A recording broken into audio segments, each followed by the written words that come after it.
Hi, everybody. This is Dr. Serge. Sorry for before. I had some internet issue. It really gave up on me. So let's try again. So today I wanted to talk about one of the most exciting topic for me, which is animal fat, saturated fat, cholesterol, and the link with heart disease. I spent about 8 years looking, studying, analyzing more than 1,600 research articles on this topic. And I actually wrote a book, and the book was about if those animal fats actually are the cause of heart disease, cancer, diabetes, and so on and so on. Because we've been told for the last, 50, 60 years that animal fat is just bad for us and we shouldn't eat them, we should avoid them. And then at the end of the day, my book, the conclusion was that animal fats are safe for human consumption, which makes sense because we've been eating those fats for thousands of years. And then we didn't have any problem for years until the 40s and 50s when we started to see heart disease and cancer and diabetes and so on. So it just doesn't make sense just from that point of view to claim that animal fats are bad for us because we've been consuming them for generations and generations. So lately, there's a lot of publication that has been done on this topic, and I wanted to go over a few to really show my point that animal fats are okay for us. It doesn't cause heart disease. It's not a problem. Saturated fat, cholesterol are actually needed for optimum health, and there's more and more paper on this topic that support this fact that we need animal fat to be healthy. And if you don't consume any, like vegan, for example, the body will make it. So why would the body make something that they claim it's toxic? It just doesn't make sense. So the first paper I wanted to go over is this one, as we can see. It's the title is Lipid Levels in Patients Hospitalized with Coronary Artery Disease. So they look at about 140,000 people.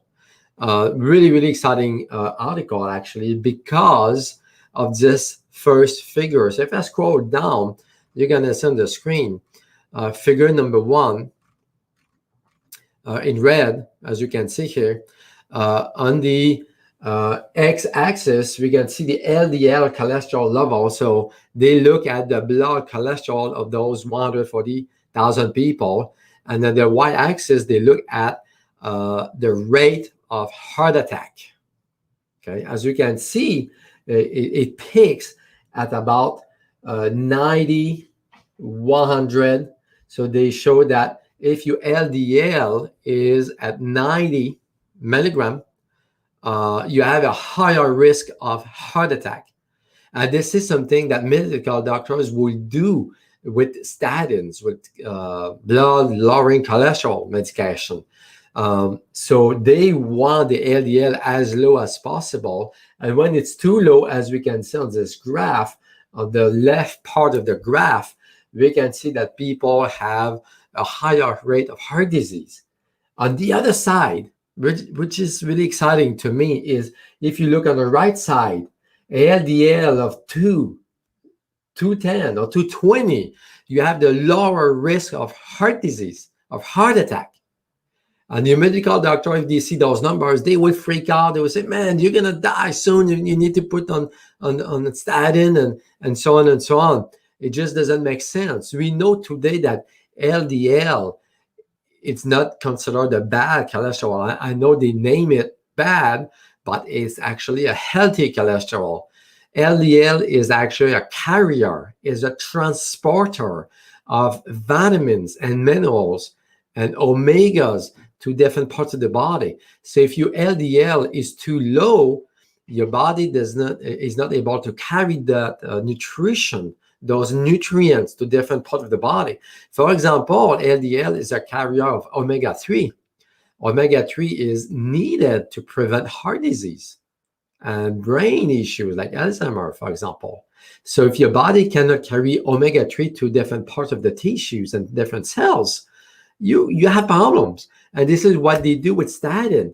they actually they block the transportation of omega-3 to different parts of the body. It just doesn't make sense. And this graph shows that you actually need a high LDL in order to stay healthy, in order to be healthy. And this is something I see a lot actually with my clients when we shift them to a whole food diet, a paleo kind of diet, low carbs, low sugar, a lot of fruits, a lot of veggies, some meat, eggs, nuts, so on. They actually see a decrease in triglyceride, an increase in HDL, an increase in LDL as well. And we would believe that LDL is too high, so there's a concern. But those people actually they're really healthy, they're really strong. So it's not a concern at all. The green part of this figure is the HDL. And we can see that when the HDL is too low, you have like 35, 40, 45, you have a higher risk of heart attack. That we've known. HDL is what we call the good cholesterol. We've known that HDL is a really good marker for heart disease. So when HDL is too low, you actually have to increase it. And how do you do to increase it? You cut your carbs, your sugar, and you increase your fat intake. Eggs, coconut oil are really good to increase HDL. And I see that all the time too with people. When we do some blood work, when you change the diet, the HDL goes higher in the 70s, 80s, 90s, which is really good. As you can see, as you get to that point, you have a much lower risk of heart attack. So this paper was really exciting because it does show that LDL, HDL, those two transporters have to be higher than what they claim to be. So this whole statin thing is, to me, is just confusing. It's nonsense. It's not based on science. So you have to eat a whole food diet, which can contain good healthy fats. So the next paper I wanted to show you is this one. That was really exciting too. That was published a few years ago. So it's the association between hyperlipidemia, which is high cholesterol, and mortality after a heart attack or heart failure. And this is a cohort meta-analysis, so meaning that they look at multiple studies and look at the conclusion of those.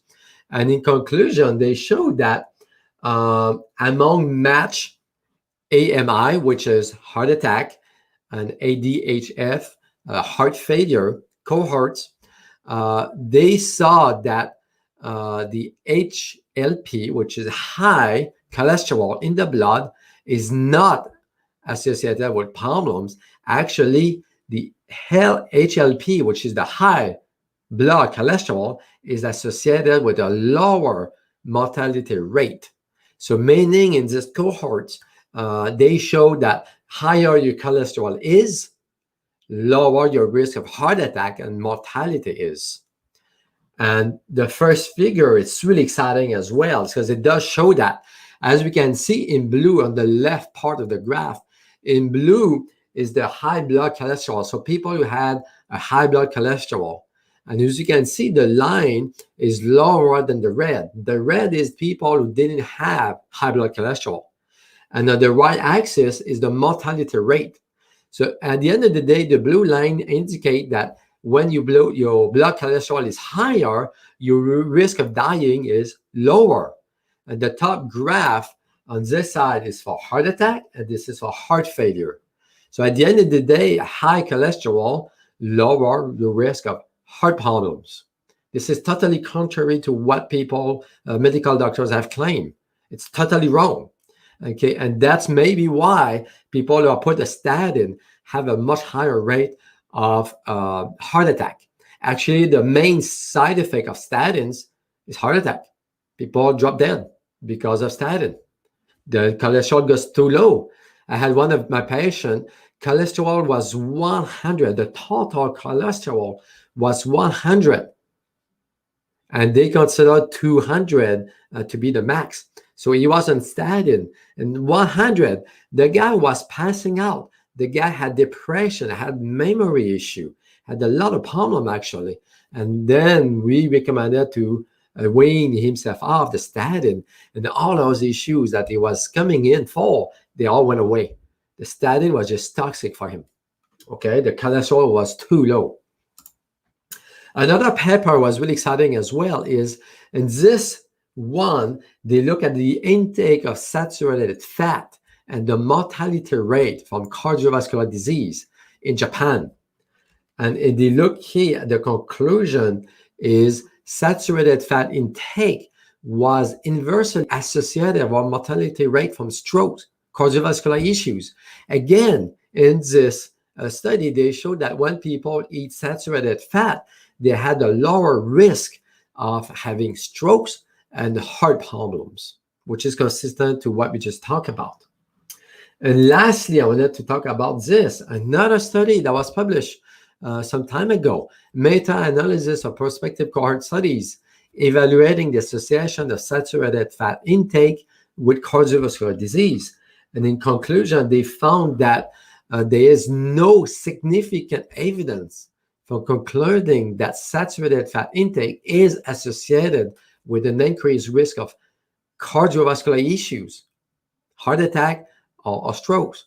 Again, another study supporting this simple fact, observation that animal fats, saturated fat, cholesterol, do not cause what they claim they cause: heart disease, strokes, cancer, diabetes, and so on and so on. It just doesn't make sense to focus on this. We should move on. We should focus on the main cause of these issues, with sugar, carbohydrates. We eat too much sugars in this country, way too much. In average, one American eats about 150 pounds of sugar a year. It's like thousands of times higher than 100 years ago. 100 years ago, actually, we were consuming about 4 pounds a year, and now it's 150. It's ridiculously high. It's ridiculous. So we should have focused on sugar for the last 50, 60 years. Instead of that, we focus on on fat. And since we've been doing that, we've seen an increase of heart disease, and an increase in cancer, and so on, because we didn't focus on sugar. We've been recommending to eat less fat and more carbs and more sugar. The opposite of what we should have done. It's just nonsense. So please do not focus on this hypothesis anymore. It's not even a hypothesis. It's totally false. It's not based on science. Every week, every month, every year, we have studies like these ones showing that animal fats are healthy for you. So enjoy your eggs, enjoy your bacon, enjoy your steak, enjoy your cheese. Have fun with food. Focus on refined sugar. That's the key to prevention of all those different issues we talk about. Hope it makes sense. If you have any question, you can write a comment below. Otherwise, thank you for watching. God bless you all.